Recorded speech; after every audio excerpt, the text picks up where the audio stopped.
Hi everybody, welcome back to my channel. I am Sydney. You saw the title of today's video, how to make fast money as a Poshmark seller.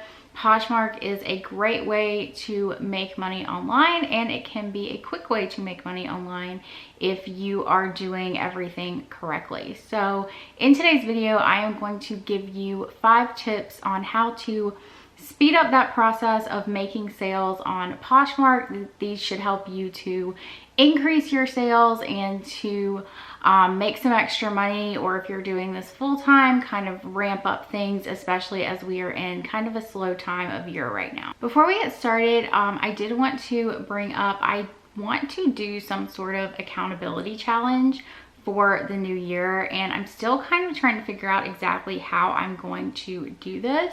But if that is something that you would be interested in, it would be a free challenge. If you are interested in participating in a challenge to kind of kickstart the new year and start making more sales, definitely send me an email to poshbosshq@gmail.com, and I will put you on the list of interested participants. Okay, so let's get into the video, how to make fast money as a Poshmark seller. So the first thing you're going to want to do is you want to list during peak times. So you want to think about the times that more people are going to be active on the app. And for me personally, I found that this is usually first thing in the morning or late at night, usually right before or during the last Posh party of the evening. You also want to take into consideration time zones. So I am on the East Coast, and a lot of my sales will come in usually midnight or later, just because a lot of people from the West Coast are shopping on Poshmark. So, you know, at midnight on the East Coast, it's only 9 p.m. on the West Coast. So you really want to think about things like that. And you want to be listing during these peak times so that your listings are fresh and showing up under newly listed when people are actually on the app shopping. After you list your new items for the day, you're going to want to go through your closet and try to share your entire closet. If you have too many items or you don't have enough time to share your entire closet, try to share at least 100 items. Both to your followers and to the party if there is a party going on at the time. So that is going to help bump your listings up to the top of the search results. That way people are searching for things, and it's also going to keep them fresh in the party as well. After you go through and share your entire closet or your listings for the day, then you want to go and share 50 to 100 items from other people. So, you know, go into a party, go into a category, filter by just shared, so that you know that these people are active currently on the app, and share 50 to 100 items from other people. That is really going to help your closet in the algorithm. Just something that I've noticed in doing experiments with this. Whenever I share my own listings and then go share other people's listings, I get way more activity after I'm sharing other people's listings, just because Poshmark is probably set up to encourage you to share and to share other people's listings, as it was built as a community-based app. So you really want to try to take some time to share other people's listings, because that is going to help drive more traffic to your closet and increase the visibility of your listings. The next thing that you want to do is you want to put effort into sourcing items for Poshmark. So I've found that a lot of people really don't have any sort of strategy, and I didn't either when I was first starting out. I would go to the thrift store and I would just buy whatever I could find for $1, or the cheapest things that I could find that were in good condition. I wasn't really paying any attention to my profit margins that I could make on them.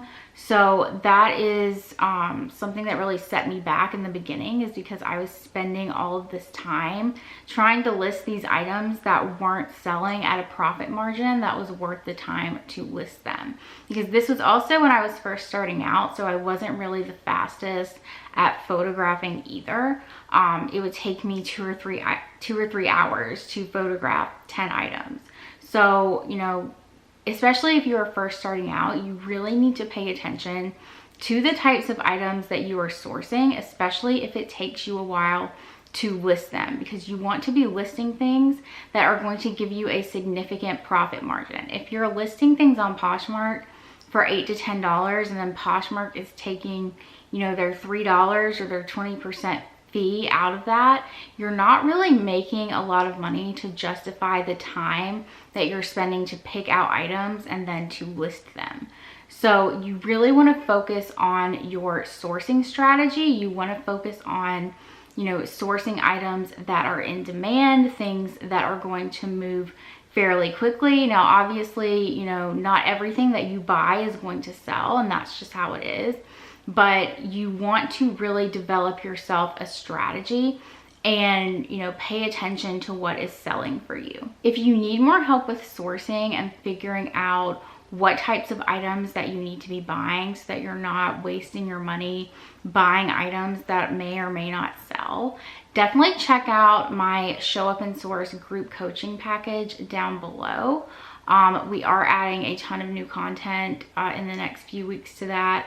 I add training videos weekly, so I'm adding 3 this week and then several more next week, and then that will go throughout the whole year. So if you are interested in learning, you know, what items are in demand right now, I'll be posting sort of live updates as I'm sourcing things and sharing tips with you to start buying things that are going to sell for you on a consistent basis.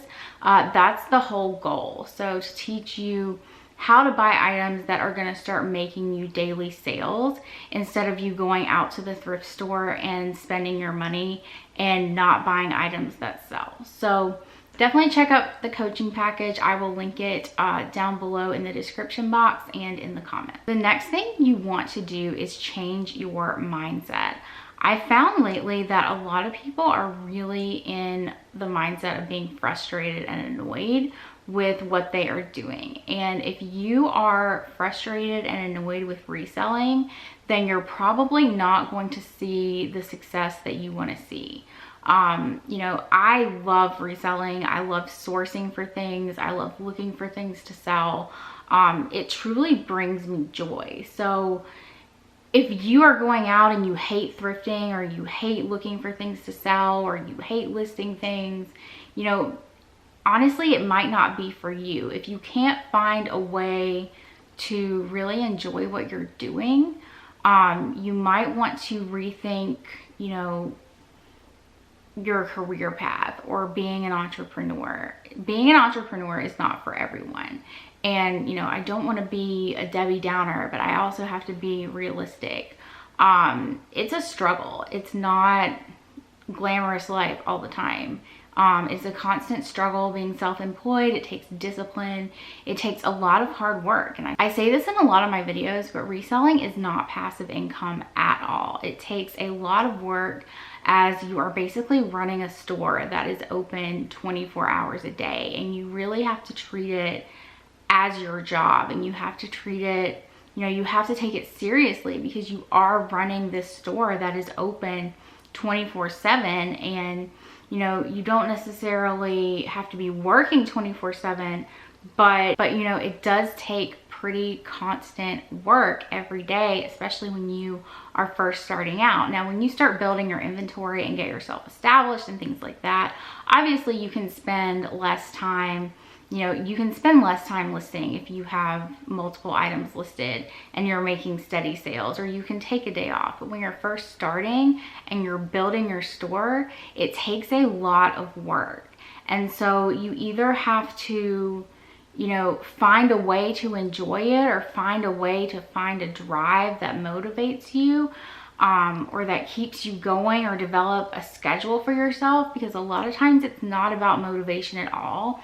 It's about really going through the motions and listing things, and you might not want to do it, but you have to do it. So, you know, find a way to enjoy it. Like, I really enjoy going out and sourcing and thrifting, and that is something that I truly love to do. And if you don't love doing that, or you don't love finding things to sell, no matter how you do it, maybe you're buying pallets, or maybe you're doing wholesale, If you don't enjoy that, then it's gonna be an uphill battle for you. So try to find something that you enjoy that can make you money before you consider doing this full time, because it is a lot of work. And again, I'm not trying to be like depressing or anything like that. I'm just trying to be realistic in terms of what this entails, because it is daily work. It does take a daily active effort to make sales every day. You work in retail, you work in sales, and you have to work every day to make those sales if you want daily sales. The next thing that is going to make you fast sales on Poshmark, fast money on Poshmark, is offering significant discounts. And this is a huge mistake I see a ton of people making. They're sending out offers to likers, or they're sending out offers on bundles, and they're offering like the minimum 10% off. And usually that is just not going to cut it in terms of enticing somebody to buy something. So, you know, you have to price your items to give yourself enough room to offer somebody a significant discount. If you've never worked in retail, if you go into a store, things are marked up significantly. A store that does, you know, sales and things like that. My first job was at Hobby Lobby, and I was 17 years old. And if you notice, Hobby Lobby runs things 50% off, and they have specifically priced those items so that they can mark them 50% off, and they're still getting a significant profit on the items, even at 50% off. So you have to kind of think in terms of that mindset and offering somebody a discount and enticing them to buy your item. They also want the shipping discount. So you have to send the shipping discount to send out an offers to likers. So you also have to factor in that to your pricing as well. If you are interested in learning more about pricing, I do have a webinar that I did. It's probably the most intensive webinar I have ever done, but it is several hours of content about pricing that starts all the way at your cost of goods and goes all the way to you listing your item. So if you are interested in that, I will link that down below. If you just feel kind of lost on how to price things in order to offer discounts. Okay guys, thank you so much for watching this video. If you liked it, definitely give me a thumbs up. If you have any questions, as always, leave them in the comments below. I love hearing from you, and I will see you guys in the next video.